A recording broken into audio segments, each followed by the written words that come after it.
Olá pessoal, eu sou o Marcos, essa é a Toca do Aventureiro e hoje nós temos aqui um convidado ilustre, o Francisco Tupi. Ele é um dos autores que está na coletânea Além do Véu da Verdade, né? O Francisco ele é autor, game designer, palestrante, praticante de jiu-jitsu. Ele também é autor do Metaverso Educacional de Bolso e Gamificação Escolar de Bolso. Ele também tem uma campanha no cartaz sobre o Norte para a Ciência que a gente vai falar um pouquinho. Francisco, seja muito bem-vindo à Toca do Aventureiro. Por favor, se apresenta para a galera. Muito obrigado. Eu sou o Francisco Tupi, eu sou professor de letramento digital, de gamificação, de experiência do usuário. E, paralelamente, na minha vida, eu tive, além da minha formação acadêmica, né, que por si só já é muito doida, meu mestrado é sobre Street Fighter, o doutorado é sobre Minecraft, Uhum. mas eu sempre tive uma... Street Fighter ou Street Fighter 2? Era o Street Fighter 4 na época. 4, né?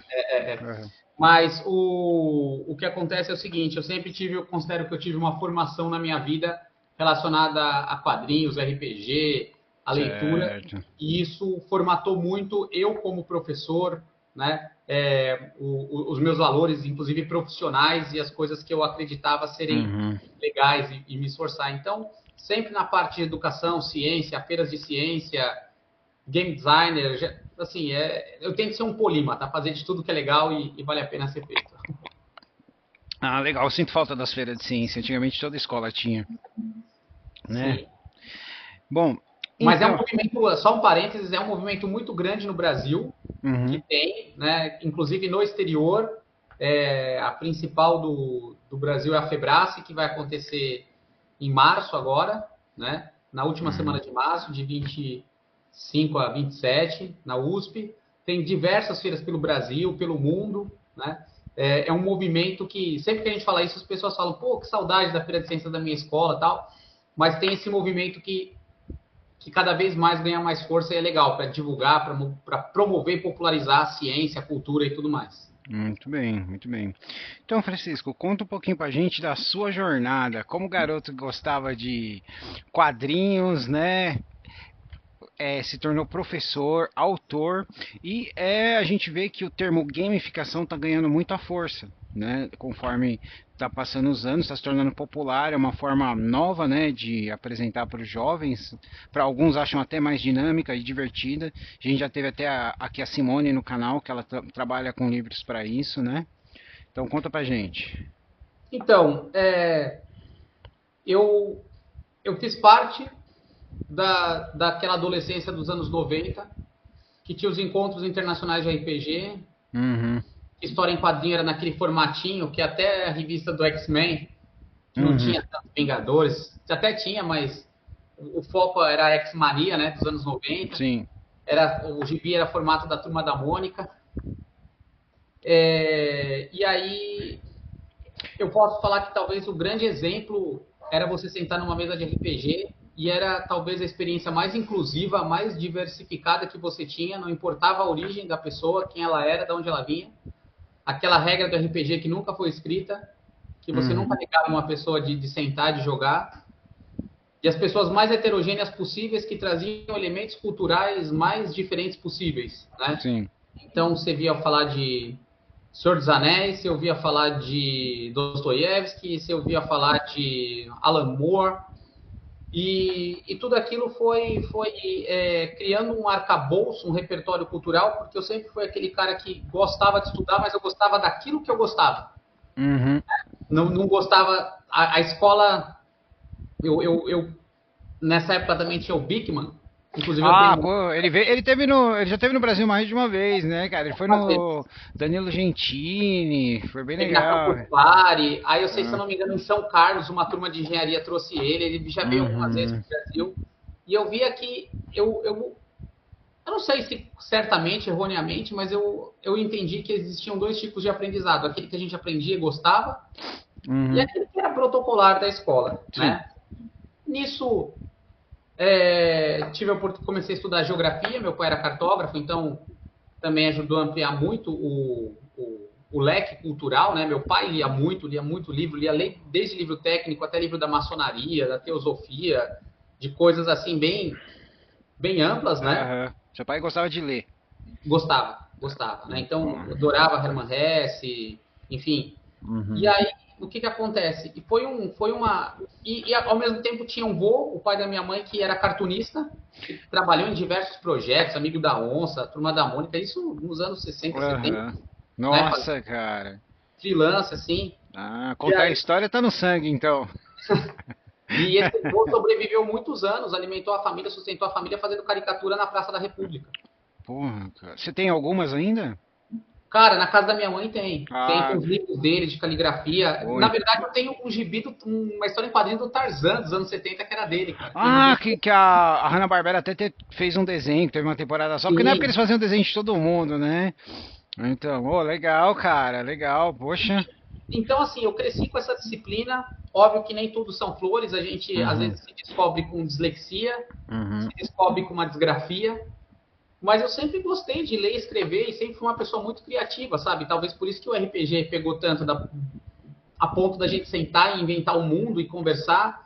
E a gente faz parte daquela época que a cultura nerd, e não é nenhuma crítica, é só uma mudança, a cultura nerd era uma cultura especulativa de conhecimento. Hoje ela virou mais uma cultura de consumo. Uhum. E é super legal. Eu conto que a primeira camiseta que eu tive do Homem-Aranha eu comprei em Curitiba, que um cara tinha os cards, ele escaneava. Hoje você vai em qualquer loja, Ah, piticas da cara, antigamente aqui em São Paulo a gente ia lá no centro numa loja, porque, pô, Magic é caro. Tinha um cara lá que ele tinha as cartas de Magic, qual que você quer? Aí ele tirava o Xerox colorido. Por isso que baniram o Lotus Negro. Todo mundo tinha Lotus Negro no deck, né? Então, é tipo isso, sabe? Essa efervescência foi um renascimento, assim, dessa cultura. Aham. Então, os meus amigos, as pessoas com quem eu cresci, convivi, faziam parte desse universo Ah, que eu fiz legal. na cidade, né? Então, Uhum. o que acontece? Aí eu fiz a faculdade de geografia, naturalmente eu virei professor, comecei a dar aulas, né? A princípio eu queria trabalhar com pesquisa, mas comecei a dar aula para quinto ano, sétimo ano, e era muito legal, muito divertido, e minhas aulas eu sempre falava de alguma referência nerd. Então, sei lá, Uhum. do relevo das montanhas, então, porque as 12 casas, não sei o quê. E aí aconteceu, que é uma história que é muito legal, que eu gosto muito, que eu tenho muito carinho. As crianças do sexto para o sétimo ano não estavam assimilando, não querendo assimilar, que não tinha mais o dia do brinquedo, e a escola estava com uma... Não tinha mais lugar onde guardar brinquedo, porque ela ia guardando e ia devolver no final do ano. Uhum. E aí veio a diretora e falou: Olha, eu já tentei de tudo. E você que é aquela pessoa que tem umas ideias meio assim, doidinhas, para não falar excêntrico ou qualquer coisa do gênero, inventa alguma coisa aí. Aí eu cheguei para a turma e falei: Olha, a gente vai fazer um combinado. Toda sexta-feira vocês vão trazer um brinquedo, pode ser qual for. E a aula vai ser sobre aquele brinquedo. Então será Hot Wheels, aí eu falava do Ah, você petróleo. fez um show and tell que eles têm lá nos Estados Unidos, né? É, por isso, né? Legal. Aí contava toda a história do mundo. Ah, o dia era do He-Man. Aí contava a história do He-Man, do brinquedo do He-Man Uhum. e tal, né? E aí começou a ser tão forte isso que os alunos mais velhos, até do ensino médio, aprontavam para ser expulsos da sala para vir ver minha aula. E aí a escola criou um espaço, isso aí já foi no final do ano, à Hum. sexta tarde, eles levavam um brinquedo e a gente ficava falando, conversando, né? Porque assim, a cultura nerd, antes de ser nerd, é cultura. E se você Aham. estudar qualquer tipo de cultura gerada por aquele momento, você entende a sociedade que ela Sim, nasceu, né? sim. E aí o que acontece? E aí fui crescendo, tive contato com essa onda do game design, da gamificação, tive o que falaram que foi o primeiro blog de game educação no Brasil, Qual que era o nome? chamava Games to Learn. Eu Hum. cheguei a reunir alguns textos dele e fazer um livro, tirei o ISBN dele também, hoje está fora do ar, tudo, mas foi uma outra faculdade informal. E aí Ah, legal. eu entro na academia, né? Aí é produção de texto e tudo. Uhum. Publiquei textos acadêmicos sobre o Homem-Aranha, sobre o Batman, essa reflexão que a gente do Homem de Ferro, né? O personagem como uma alegoria daquilo que a gente vive ou viveu, né? Sim. Sei lá, o Homem de Ferro nasce nos anos 70 e faz sucesso em 2010, né? Uhum. não é só pelo filme, é porque a tecnologia começou a fazer parte, né? Sim. Da nossa vida. A gente virou os upgrades, né? Porque eles pegaram coisa que era teoria, né? Como é teoria, eles vão lá e transformam numa história. Que era o que o Júlio Verne fazia. As teorias, teoricamente, como ir para a Lua, teoricamente, como o submarino, né? E o Homem de Ferro era, não só ele, como outros, né, teoricamente. O Reed Richards tinha muita ciência também, né, então é o que pegava a gente, ainda É, pega. e principalmente esses heróis, né, daquelas eras mais de prata, né, da mais científica e sim, tudo sim. mais. Eu, E aí, eu sou fã eu sou fã do pessoal do... Eu sou fã daquela galera que tá mais esquecida, que são os heróis que são quase humanos. Fantasma, Sombra, Mandrake, Flash Gordon, né? os Pulps, né? Os Defensores da Terra. É esse o filme que a gente precisa. Sim, sim. E aí, o que acontece, né? Aí, crescendo e a vantagem de ter trabalhado com isso que a academia chama de media literacy, né? Educação midiática. E aí teve essa onda dos super-heróis, até é muito engraçado, eu estava dando uma palestra na PUC, estava terminando o mestrado, e eu falei, olha, eu vou profetizar que nós vamos viver a era dos heróis, por conta dos games, o cinema, tá caindo direito autoral. Aí um aluno levantou a mão e falou, se você é um profeta, por que você não tem barba? Aí nunca mais eu tirei a barba. Aí, enfim, mas o que acontece? Isso é um estereótipo.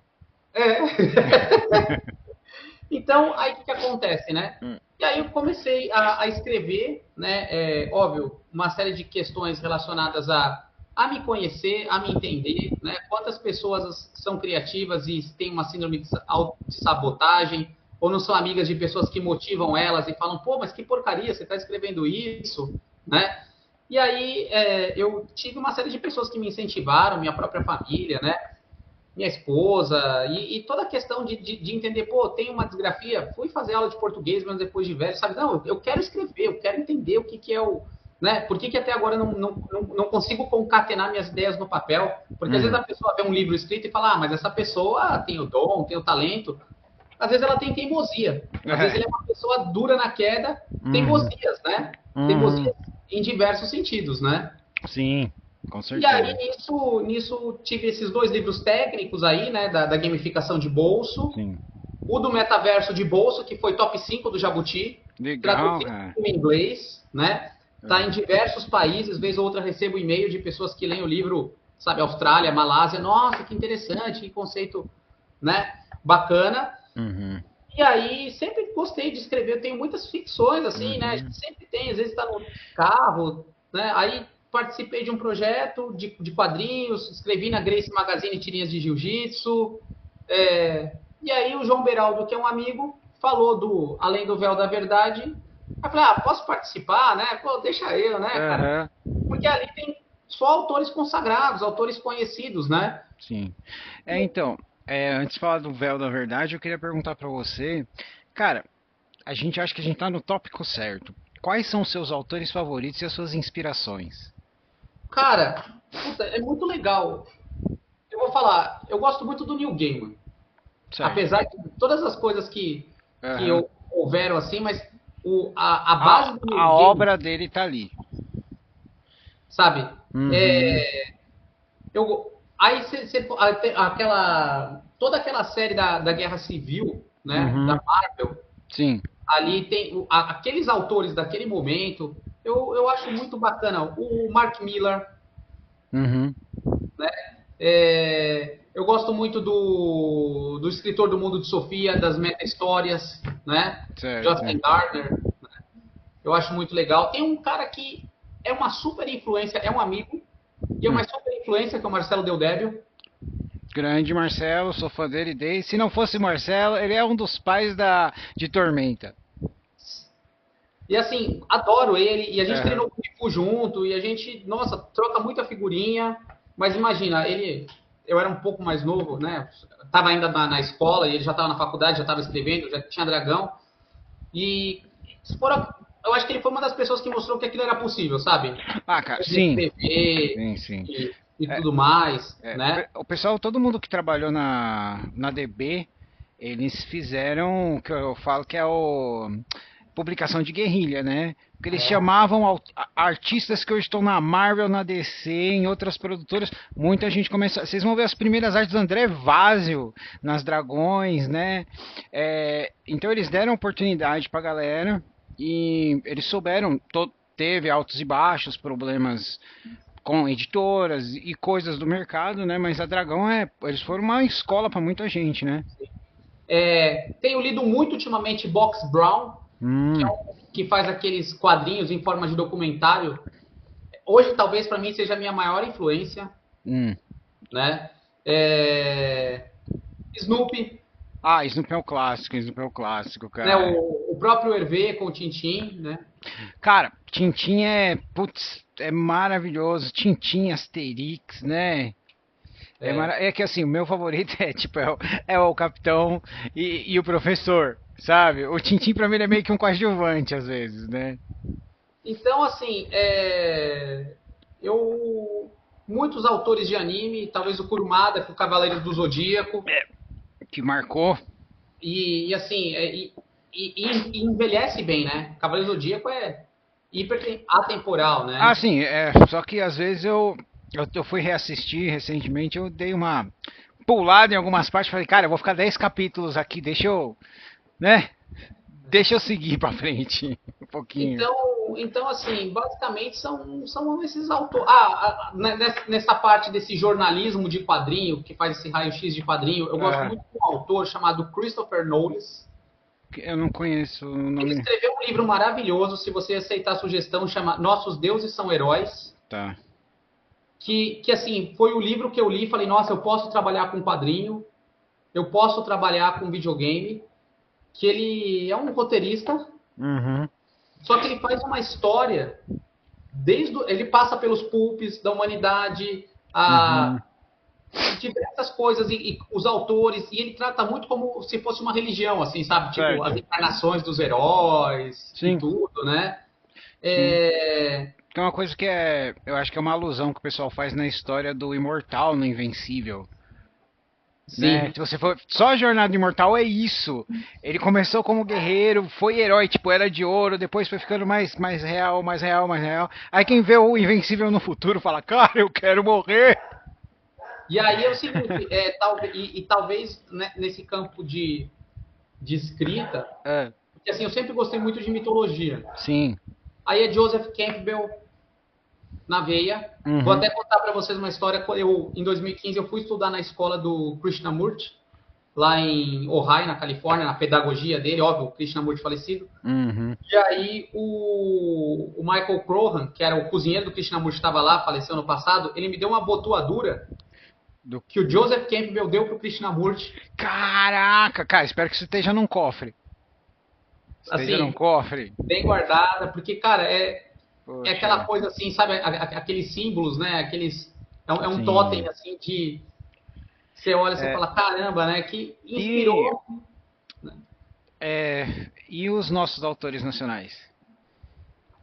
Cara, autor nacional, talvez eu tenho acompanhado muito o processo de construção do João Álamo, né, com a história do lobisomem e tudo mais. Uhum.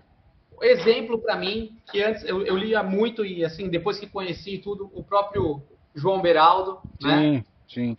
Apesar que eu admito que o Beraldo eu só leio a ficção científica dele, eu nunca fui pra fantasia dele, cara. Sabe, porque a própria questão dos games, mas eu vou falar um nome aqui, que também, esse eu tava na faculdade, 19, 18 anos, e para mim foi um cara assim que abriu muito o meu leque. Sim. Que foi o Fábio Yabu. Yabu? Combo Rangers. Ah, tá. Puta, cara. Combo Rangers, eu comprei algumas, eu achei muito divertida, porque ela me lembrava muito... Pouca gente vai entender essa referência, mas eu era muito fã do Pequeno Ninja. Entendeu? E me lembrou demais, né, o Pequeno Ninja. Eu ainda tenho uma edição dele aqui guardada. Legal. E aí eu sempre falo o Márcio Garcia, que é um quadrinista, que a gente sempre troca figurinha, trabalha junto, né? Fez trabalho junto para a Grace Magazine, a gente já fez quadrinho no Pinterest, né? Que é um cara assim que eu acho o traço dele soberbo, né? Uhum. Esse, para mim, hoje é o autor brasileiro que eu mais... Mas assim, né? A gente tem o Laurence Mutarelli, né? É, No fundo, não... é que é difícil, assim, né? A gente, na hora a gente fala e depois a gente, pô, eu esqueci de tal e fulano, né? Mas é sempre a pergunta é sempre assim, né? Mas, então, deixa eu te perguntar, como você falou que o RPG foi importante na sua vida, né? É, qual é a sua classe e raça favorita? Ah, com certeza eu gosto de jogar Hum. de bárbaro orc, com 2 two-handed em cada mão.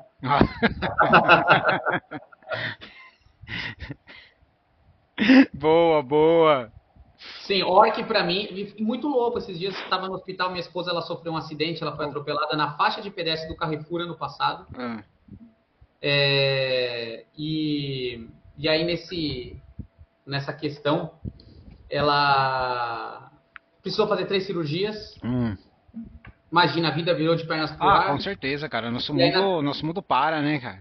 na terceira cirurgia, eu lembro que tinha um rapaz lá que trabalhava no hospital e tinha uma tatuagem no braço, o símbolo da horda, né? Ah.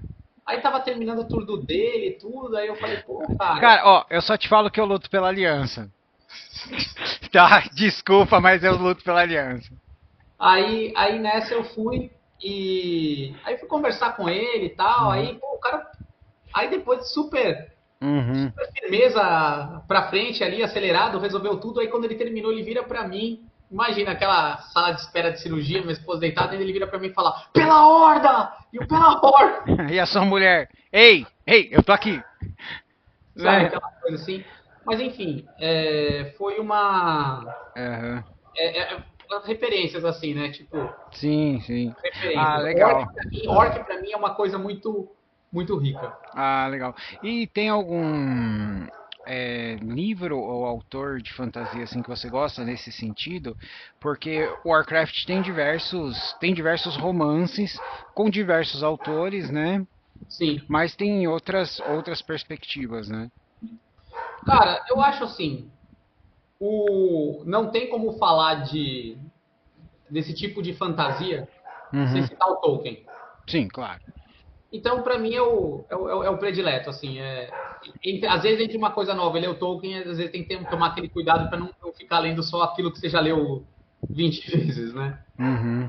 Sim, sim. Beleza. Agora, cara, conta pra gente um pouquinho do seu cartaz, né? Do Norte para a Ciência. Tá. O Norte para a Ciência foi um aplicativo que ele tá 100% gratuito e 100% anônimo, ou seja, você pode usar ele tranquilo, porque como eu disse no começo da entrevista, eu trabalho muito com feiras de ciência, eu oriento muitos alunos em feiras de ciência. Uhum. E ali foi um aplicativo gamificado com cartas que trazem processos e perguntas para quem às vezes não tem um orientador ou um orientador que quer utilizar dentro da sala de aula. Aí eu fui junto com a Rod Studios, né? A gente desenvolveu, conseguiu, né, agradecer a todo mundo que acreditou no projeto e financiou. Uhum. E também a gente recebe um monte de mensagem, a pessoa agradecendo, pô, tô usando, usei na minha aula, pô, meu professor mostrou. Teve uma vez que eu estava conversando com um professor super tradicional desse meio, aí eu fui falar, pô, professor, eu fiz um aplicativo, ele pega o celular e fala, é esse aqui? Ah, legal. Então foi uma iniciativa de democratizar e popularizar o conhecimento. Uhum.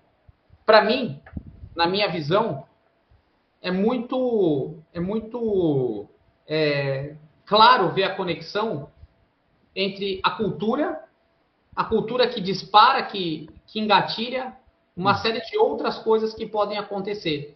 Então, da leitura, a ciência, a ficção, a fantasia.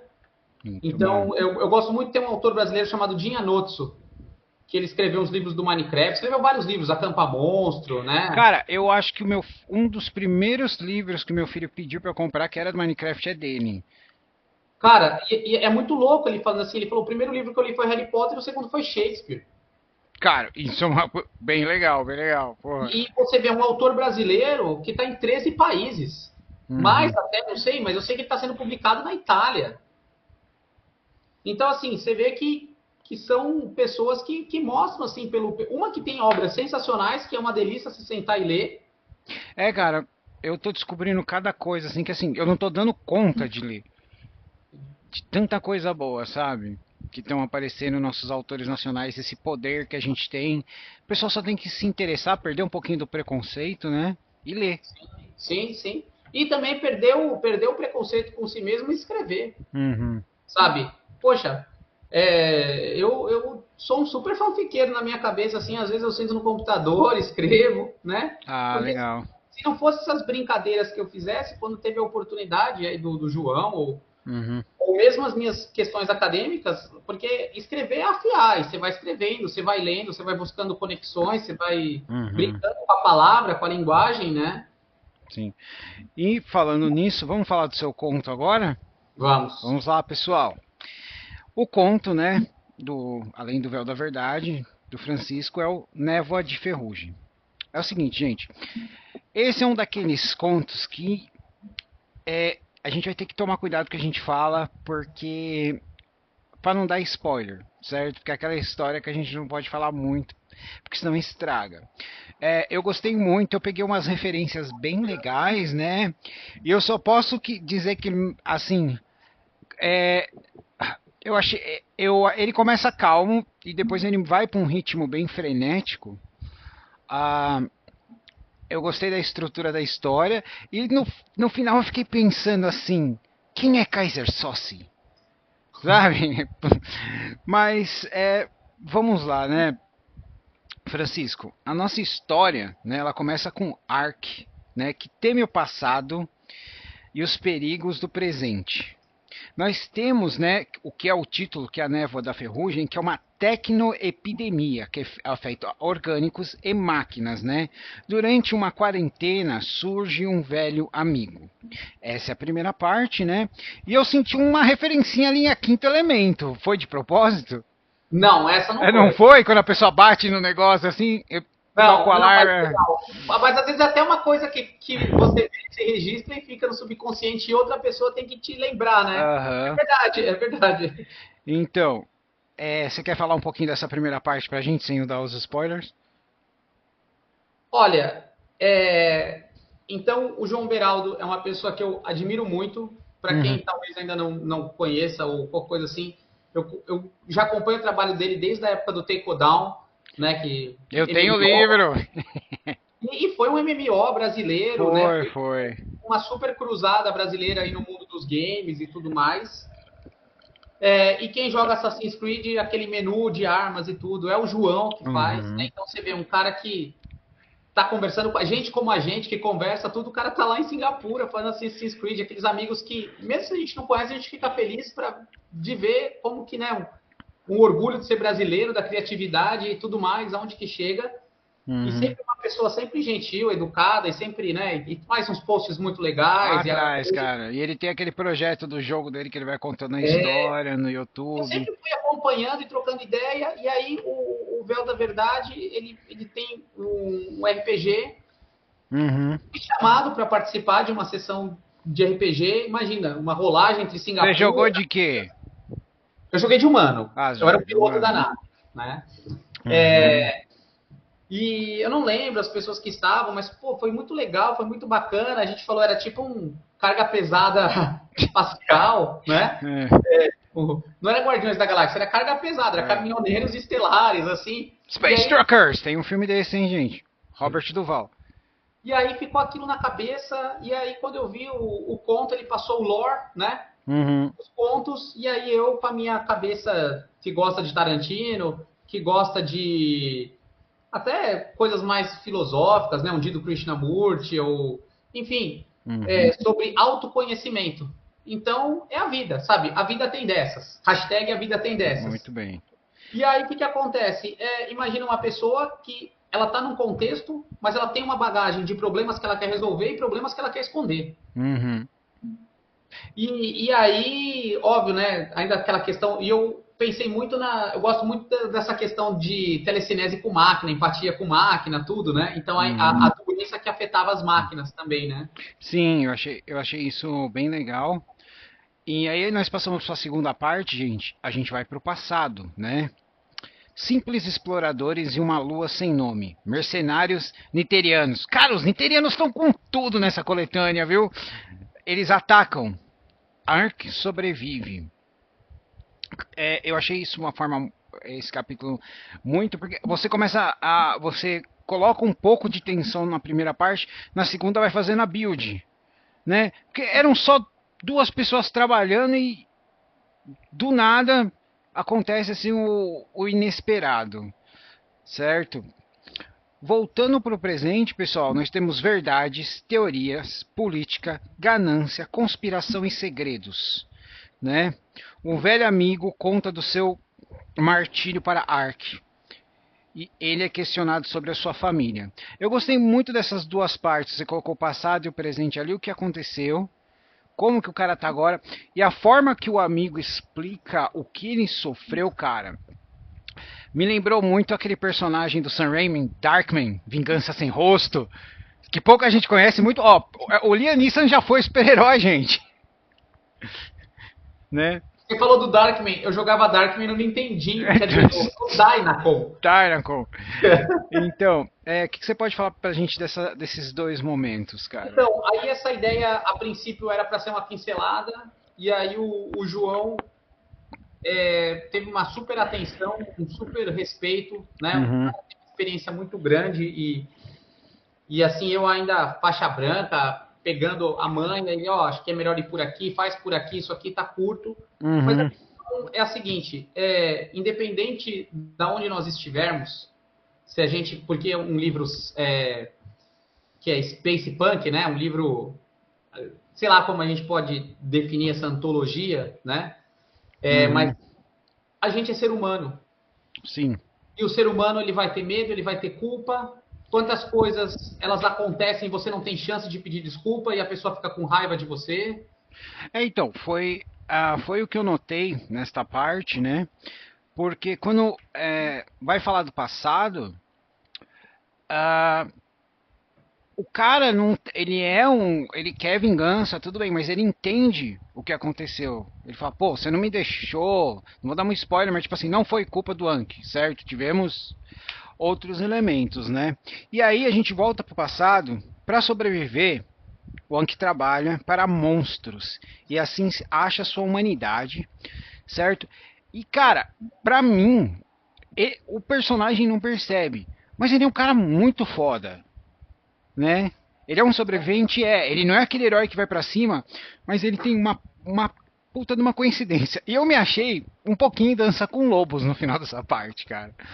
Conta pra gente como é que foi isso, porque dá pra sentir toda a agonia dele. Eu tenho que fazer isso pra sobreviver, eu não tenho saída. E trabalhando pra monstros, ele acha a humanidade dele de novo e acha uma saída, né? Como é que foi? A questão, ele realmente monstros no pior sentido da palavra. São pessoas muito Sim, ruins. sim. Porque assim, é aquele tal negócio, no momento a única coisa que você tem da sua vida é a sua respiração, é seu coração batendo, né? Uhum. Tem uma frase do próprio Krishnamurti que eu lembrava muito, que ele fala, pô, por que você quer viver se a sua vida não é boa?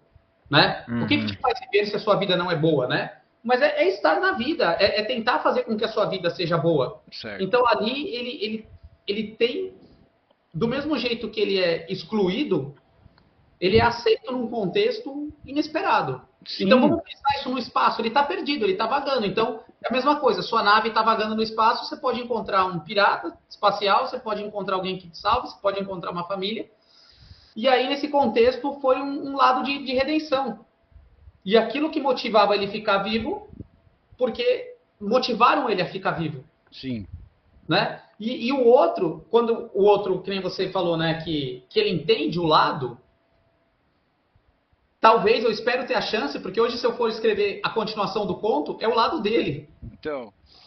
E aí ele é uma pessoa que perdeu tudo, então ele já não tem mais também tanto a mágoa. Ele tem um lado humano, mas ele já tem um lado que transcendeu a humanidade. Sim, é disso que nós vamos falar agora, pessoal. Porque é o seguinte: o plano, vingança e ressarcimento. O vírus e a humanidade são assombrosamente semelhantes, né? Fuga, aterrissagem nada suave, jogada de mestre e um gostinho de quero mais. Cara, literalmente, checkmate, viu? Toda essa última parte foi um momento Tarantino. Foi literalmente aquele filme Checkmate. Tipo, ele se vê encurralado, e aí o próprio passado, ele não queria que o passado continuasse encurralando e perseguindo ele, Uhum. então ele tinha que resolver as coisas de um jeito que ele quis pôr um ponto final na história, e mais uma vez ele quase se perde em tudo isso, porque o velho amigo, quando encontrou ele, podia ter matado ele aquela hora. Sim, sim, exatamente, exatamente. E aí aquele cara, eu não posso nem dizer que ele está vivo por uma vingança, porque nem ele sabe o que ele se tornou. É aí que a questão de vírus e humanidade é assustadoramente semelhante, né? Foi a noção que eu tive. E toda aquela sequência dele de correr, ter que fazer o plano, tentar improvisar, cara, tava muito John Rambo fugindo, né? Da polícia e saltando, sabe? Era ele com ele mesmo, é o que você falou. Assim, sabe, eu gosto muito de heróis incidentais, tipo Columbo. Não é Uhum. aquele cara muito bom igual o House, que, isso aí é uma super bactéria que se você colocar, sei lá, se você colocar uma gota de vinagre, a pessoa salva. E aí o cara sai, tipo, não, ele é aquele cara que é ele mesmo e não percebe o quanto ele foi lapidado para ser aquele cara. E ele nem quer ser aquele cara, ele só Ele quer. não quer ser aquele cara. Ele não quer ser aquele cara, mas ele acaba sendo, né? É, é, Síndrome é do o cara John McClane. aquele cara que foge de problema, resolve o problema para fugir do problema e tentar ter paz, mas ele sabe que mais cedo ou mais. E é o que é o pensamento final dele. Ele fala, Então, putz, e na parte final, depois da fuga, quando ele tem que fazer, eu não vou dar o spoiler, mas ele é bem prático. Eu vou usar isso, eu vou mudar isso, eu vou reformar isso, eu posso vender isso, né? Como que eu vou seguir em frente? E você termina assim, certo? Deixando um gosto de quero mais. Conta pra como. gente como é que foi a reação do Beraldo com esse final também. Cara, como que eu vou dizer? Ele sempre lia e dava os feedbacks. Uhum, Boa parte teve a mão dele nisso, tá? tá. Então, assim, fica o agradecimento, porque ele que foi direcionando, isso aqui tá muito curto, coloca isso, arruma isso, desenvolve isso. Mas quando eu li, e aí ele falou que estava aprovado e tudo mais, que atendia o que foi, e aí depois tinha como encaixar e tal, cara, Uhum, eu sei como eu sei como eu me senti, que eu fiquei, beleza, entrei na maçonaria, sabe? Entrei na uhum. sociedade dos escritores aí, né? Ou é uma tentativa de entrar. Mas a questão foi essa, assim, eu acho que através de uma coisa cósmica, quantas vezes a gente tem que falar, putz, eu acho que eu vou pagar essa conta, não vou pagar aquela, eu tenho Uhum. aquele livro antigo que eu vou vender, não, se eu não jantar, eu tenho dinheiro do xerox da faculdade, sabe? Então, assim, é aquele cara que fala, beleza, é o que eu tenho e eu vou dar o meu melhor, eu vou dar o que eu posso para conseguir sobreviver e voltar para casa bem, voltar para casa feliz, sabe? Aquela coisa até meio Homem-Aranha, sabe? Do tipo, Uhum. obrigado, Homem-Aranha, sabe? Cara, ficou muito bom, gente, esse conto, A Névoa de Ferrugem, que é você não se ateve a ser uma doença que afetava máquinas e você deixou isso bem sutil, né? Você se focou nos personagens e eu achei isso bem legal, sabe? É assim, cara, até agora eu gostei de todos os contos da coletânea, né? E quando você lê uma coletânea, normalmente você só gosta de 50%, né? E o universo ele é muito rico, né? Ele é Sim, um sim. universo rico. Tem a. Você, é, Desculpa, desculpa. você leu todos os três? Sim. Cara, vamos lá. Deixa eu te fazer uma pergunta.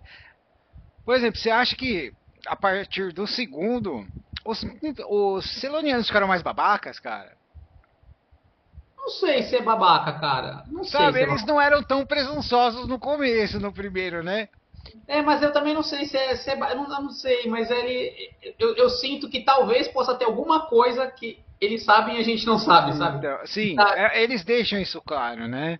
que o jogo É, de xadrez está montado, sabe? é, Então, mas eu tive essa impressão. Eu gosto dos Celonianos, mas, cara, os Niterianos estão ganhando espaço. Ele e os Pavi estão ganhando bastante espaço, né? É. Então, eu achei isso muito legal, gente, porque a gente tem o Véu da Verdade, jogos de guerra, que é quando os Celonianos começam a mostrar um pouquinho a personalidade ácida deles, e a gente vê acabando vendo a formação da Liga dos Mundos, né? Sim. E no terceiro, que é Caçador de Recompensa, a gente vê um personagem do Véu da Verdade com mais detalhes, bem legal as histórias ali, né? Sim, sim. Eu vou falar, eu sou suspeito para gostar por muitas razões, Aham. mas acho que a coisa mais legal é a gente ver no Brasil autores brasileiros fazendo Uhum. uma ficção científica de extrema qualidade. Ah, com certeza. Assim, sabe, tipo, que tranquilamente podia virar filme, tranquilamente podia Uhum. escalar isso como série, e cada autor ali você vê que dá a vida para dar um conto e, e representar assim, uma boa qualidade para o leitor, sabe? Sim, cara, e sabe, pra mim que eu gosto de aventura, mestre RPG, Véu da Verdade é um excelente universo pra gente brincar, né? E eu vou falar que escrever essa escrita para mim foi muito uma aventura solo de RPG. Eu Uhum. ficava pensando, putz, e se ele tirasse um 5 no dado, sabe? E se ele É. tirasse. Você tava naqueles livros de aventura solo. Eu vou pelo corredor ou eu vou pela ventilação? Eu não sei se agora comentando isso fica claro, mas É. é mais ou menos o que eu quis estruturar, sabe? Qualquer erro que ele escolhesse ali na conversa Aham, ficou dele com muito o Hunter maneiro. Silvert, ele podia ter um. Ele Hum. podia acabar a vida dele ali, sabe? Qualquer coisa que ele escolhesse errado, Ah, não, ele. cara, ficou muito legal. Bom, Obrigado, fiquei feliz. então, pessoal, deem uma olhada, né, na coletânea do Além do Véu da Verdade, vale muito a pena. E agora, né, fala pra gente, Francisco, quais são as novidades e spoilers para 2025? Cara, e se eu te falar que assim, tem as feiras de ciência que estão acontecendo, Uhum, estou escrevendo dois livros aí, um de feiras de ciências e outro de inteligência artificial para educadores, legal. né? E assim, e estou tendo que terminar o pós-doutorado, então Uhum. isso está consumindo bastante, mas por enquanto, assim, a gente está sempre atrás da opção, assim, sabe, de aparecer alguma coisa. Talvez eu termine uma fanfic de Street Fighter que eu estou escrevendo Legal, legal. e centrada no Dan Hibiki. Uh, nossa, Para quem não conhece o Dan Hibiki, O Dan é aquele cara que ele tem os poderes físicos do Ryuken, mas o Hadouken dele só vai a distância de um dedo. ele é como se fosse o Steven Seagal, né? Ele é um cara É, todo palatrão, é o Mr. Satan é. do Street Fighter. Então, mas o pai dele é o Cyber Akuma. Não esqueçam disso. Ah, legal. E agora conta pra gente, né? O que o Francisco faz pra relaxar? Cara, basicamente é ler história em quadrinho. Então a primeira coisa é ler. Então não tem Hum. diferença entre ler no trabalho. Gosto muito de jogar videogame, achei um jogo maravilhoso que eu sugiro, eu adoro. Enquanto o mundo gosta de true crime, eu gosto de seitas, que não É, necessariamente precisa ter true crime, mas eu adoro isso da seita. aham, E aí tem um jogo que tem no Steam maravilhoso chamado Cult of the Lamb, que você é o líder de uma seita. aham, E é sensacional. É uma mistura de dungeon crawler com gestão de recurso. aham. Inclusive tem historinhas, tem histórias em quadrinho, tem fanfics do jogo. E inclusive eu já até criei uma aventura de RPG baseada nesse jogo. Mas assim, é muito bom. Gosto muito de jogar Street Fighter, gosto de andar de skate e praticar arte marcial. É como eu. Sim, arte marcial é bem presente no seu feed, né, cara? É. Ah, muito bom, muito bom. E fala aí pra gente, quais que são seus filmes e séries favoritos? Cara, é só pergunta difícil, né? Mas filme, eu sempre gosto de falar. Forrest Gump, Sim, porra, ninguém viveu tão intensamente quanto ele. Pulp Fiction, eu Certeza. gosto.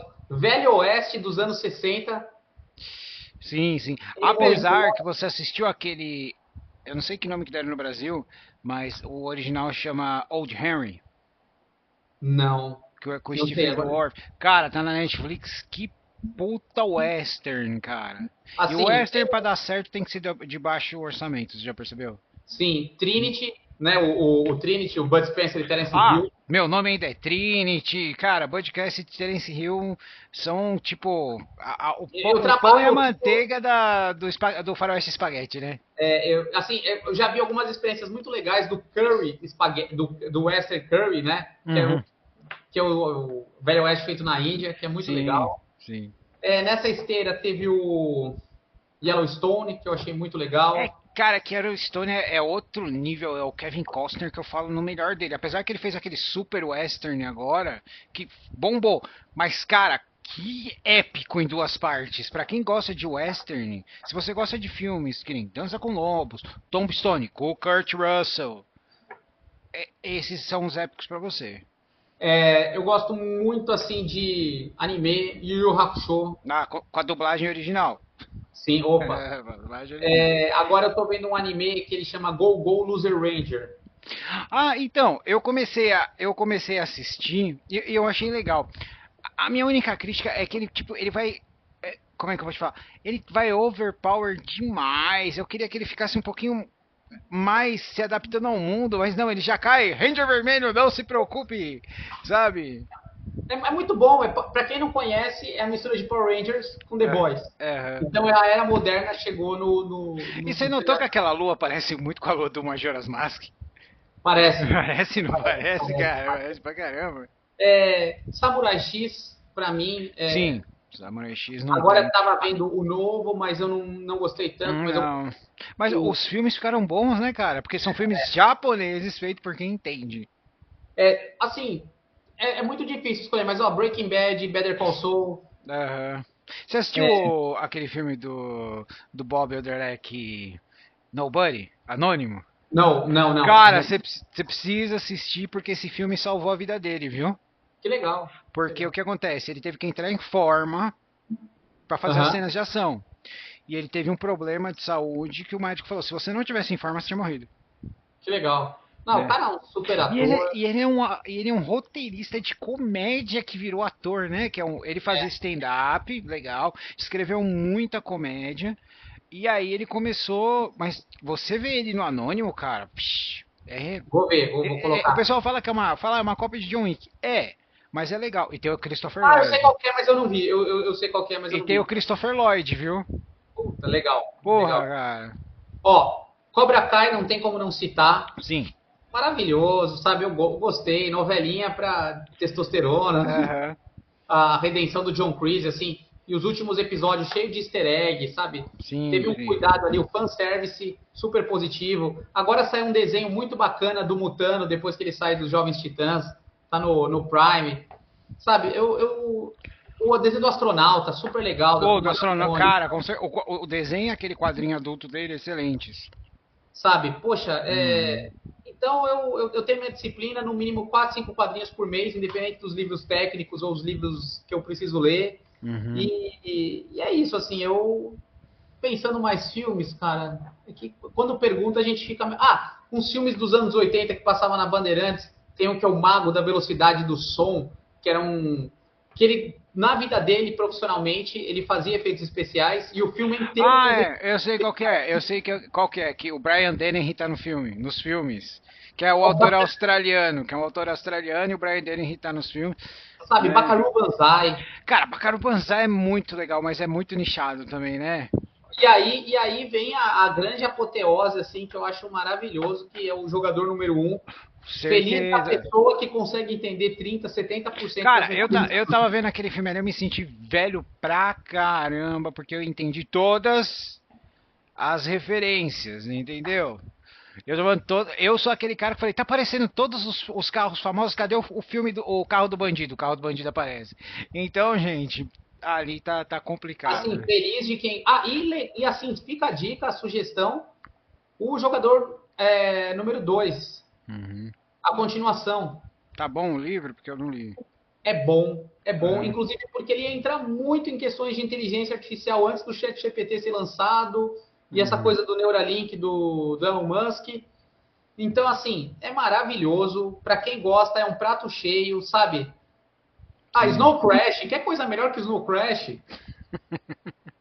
O livro que criou o termo metaverso, sabe? E eu tenho uma admiração porque o autor ele é geógrafo e físico. Eu também sou geógrafo. Minha faculdade foi geografia.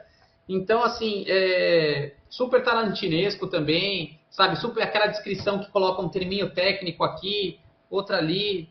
Legal. Então, eu não tenho algo definido. Mitologia, leio muito mitologia, Uhum. mitologia indiana, africana. Cara, eu tenho essa Rota da Seda, adoro estudar a Rota da Seda, pegar as questões da Rota da Seda. Sim, sim. Tem um filme, cara, que ele foi uma super produção chinesa, tem ele em DVD, que chama. Que ele fala da Rota da Seda, né? Que chama Guerreiros do Céu e da Terra, cara. É Sim, muito legal esse filme. Ele é tem. muito legal, Tem né? uma novela no Netflix, uma novela turca, que chama Ertugrul, que é o. Você coloca Ertugrul, que aqui é Aham. o grande guerreiro otomano, alguma coisa assim. Hum. São 400 episódios. 400 episódios, realmente é uma novela, gente. Minha família aqui parecia que o Ertugrul era mais um habitante aqui de casa, sabe? Mas Aham. assim, é muito legal que mostra coisas que a gente às vezes não tem claro quando põe no mapa, a relação Turquia e Mongólia, a Rota da Seda, Com certeza. a tropa do Gengis, depois dos herdeiros do Gengis Khan foi segurada por aqueles que viriam ser os originários do Império Otomano, sabe? Uhum, sim. É muito legal, cara, é muito legal. Tem um filme que ele é muito legal, é uma produção russa, europeia, que chama The Rising of the Hawk, né? Que são as tribos russas. É meio mitológico contra os mongóis ali, tá na Netflix. O legal dele é que é o seguinte, gente, e também é um problema porque às vezes não tem a legenda. Os atores que representam mongóis estão falando na língua nativa. Que Então não legal. adianta vocês colocarem dublado, tá? Mas ele é um filme cinematograficamente muito bonito, muito bem coreografado, né? Chama The Rising Rock, Rising of the Rock. Deem uma olhada, tá na Netflix, ele é muito legal. E tem um outro que é bem legal, que é com o Ben Foster, que chama Medieval. Ele também é bom, mas quem conhece cinema dá pra ver que claramente o filme era mais comprido e os caras cortaram muita coisa. Não sei se você chegou a ver algum desses. Não, não. Cara, Mas já tá aqui anotado. são muito legais, é pra galera da espada e feitiçaria, né? Muito legal. Muito bem. Então, tem algo mais que você gostaria de falar, Francisco? Que você acha que a gente esqueceu? Não, eu acho que contemplou tudo. Quem quiser achar legal, baixa o aplicativo Norte para Ciência, você acabou lembrando. Vou pedir para quem baixou Além do Véu da Verdade, mande os feedbacks, digam que gostaram, sabe? Eu vou falar, ficção científica da melhor qualidade, super acessível, né? Aham. Leiam o Véu da Verdade, leiam os outros livros, procurem a cosmogonia que o João Beraldo criou, né? E é isso, agradecer aí seu empenho de ser o bardo da literatura, né? Firme e Uhum. forte, divulgando as palavras, não é a palavra, as As palavras. palavras. Muito bem, muito bem. Bom, agora, Francisco, chegamos naquele momento da Toca do Aventureiro que eu chamo de Momento Karine. Deixa eu fazer os dedos de jazz, que você deixa uma mensagem pro universo. É, o conhecimento ele é uma energia. E energia só faz sentido quando ele está em movimento. Certo. Então, busque o conhecimento, eu entendi, não. A questão é a seguinte: a questão é a seguinte, é muito legal aprender, é muito legal ler e é muito legal compartilhar. Então, às Uhum. vezes, sabe aquele livro que é seu, que às vezes fica aquele tesouro na estante, às vezes você comentar pode fazer a diferença na vida de outra pessoa. É muito legal a gente ter pessoas para a gente conversar, para ler, para trocar ideia, igual a gente está fazendo aqui. Então, ler, consumir cultura e sonhar, viajar na ficção é uma coisa maravilhosa. Muito bem, muito bem. Muito obrigado. Bom, pessoal, é isso. Esse foi mais um episódio da Toca do Aventureiro, com Além do Véu da Verdade, com Francisco Tupi. Muito obrigado, Francisco, por participar. Espero Uma honra. receber você aqui de novo. E é isso aí, pessoal. Eu sou o Marcos, esse é o Francisco. Essa foi a Toca do Aventureiro. Até a próxima.